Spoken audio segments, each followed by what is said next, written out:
என்ன சிவா, ஆளை காணும்? எத்தனை மணிக்கு வரேன்னு சொன்னாரு? வர நேரம் தானே. கொஞ்ச நேரம் முன்னாடி கூட போன்ல பேசிட்டு இருந்தேன். இப்ப வந்துருவாங்க.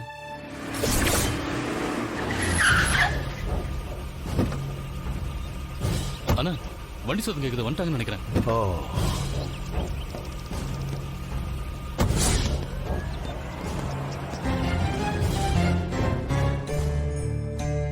சார் வாங்க சார். வாங்க வாங்க. வணக்கம் வணக்கம். வணக்கம். உட்காருங்க. சார், குடிக்க ஏதாவது? இருக்கட்டும் சார். எல்லாருக்கும் காஃபி எடுத்து. சார் பரவாயில்ல, இருக்கட்டும் சார். இப்பதான் சாப்பிட்டு வரோம். ஐயா. வாங்க வாங்க. ஐயா வணக்கம். வணக்கம். வணக்கம்மா. ஜானகி, காஃபி கொண்டு வாமா. இருக்கட்டும்மா, இப்பதான் சாப்பிட்டு வந்தோம். என்ன பார்வதி, எல்லாரும் வந்திருக்காங்க. ஒருவேளை அந்த ஜீவாவை கண்டுபிடிச்சிட்டாங்களோ? அவனை கண்டுபிடிச்சிட்டா இவங்க மேல தளத்தொடல கூட்டிட்டு வருவாங்க. ஆனா அப்படி எதுவும் தெரியலையே. டாக்குமெண்ட் எல்லாம் ரெடி பண்ணிட்டீங்களா?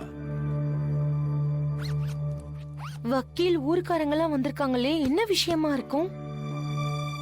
வீட்ல எல்லாருமே விஷயம் தெரிஞ்ச மாதிரி இருக்காங்க. நமக்கு தான் தெரியல போல இருக்கு. இது எல்லாத்தையும் கேட்டுட்டு வாயை மூடிட்டு இருந்தா நம்ம மேல தப்பாயிடும்.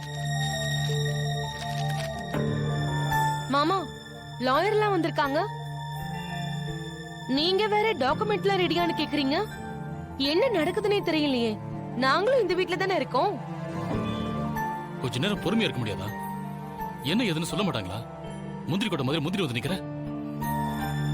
கொஞ்சம் அமைதியா இரு பார்வதி, என்ன நடக்குதுன்னு பாப்போம். நம்ம குடும்ப நல்லதுக்காக நான் ஒரு முடிவு எடுத்திருக்கேன். ஜானகி,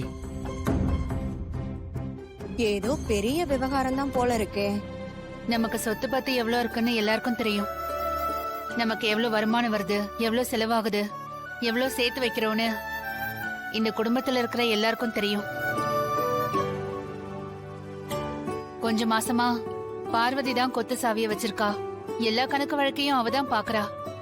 அதனால நமக்குள்ள எந்த ஒளியும் மறைவும் இல்ல. அதெல்லாம் எங்களுக்கு தெரியும்க்கா. இப்ப லாயர் எதுக்காக வந்திருக்காங்க? இந்த பெரியவங்க எல்லாம் எதுக்கு வந்திருக்காங்க? அந்த விஷயம் என்னங்கறத சொல்லுங்க. கேக்குறா இல்ல? சொல்லு.